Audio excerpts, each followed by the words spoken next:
Mahadev app मनी laundering प्रकरणात ईडीनं मोठी कारवाई केली आहे। ईडीकडून या प्रकरणातील मुख्य आरोपी सौरभ चंद्रकांत याच्याशी संबंधित 1700 कोटींची मालमत्ता ही जप्त करण्यात आली आहे। विशेष म्हणजे या मालमत्तेमध्ये दुबईतील बुर्ज खलिफा इथं स्थित असलेल्या आलिशान विला आणि निवासी जागांचाही समावेश आहे। तर सौरभ चंद्रकांत सध्या दुबईमध्ये असल्याची माहिती समोर येते आहे। या प्रकरणात ईडीकडून आतापर्यंत एकूण 4300 कोटींची मालमत्ता जप्त करण्यात आली आहे।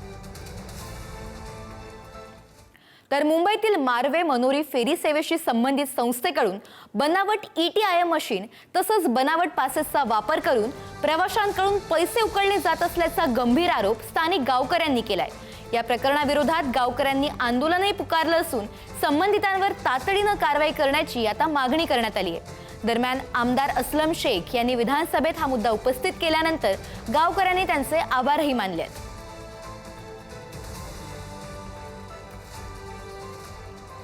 माननीय आमदार असलम शेख यांनी जे आमचे मुद्दे जे मार्वे मनोरी बोटमध्ये जे करोडो रुपयाचा भ्रष्टाचार होत आहे त्या संदर्भात त्यांनी जे विधानसभेमध्ये आमचा मुद्दा उचललेला आहे त्या संदर्भात आम्ही त्यांना धन्यवाद व्यक्त करतो।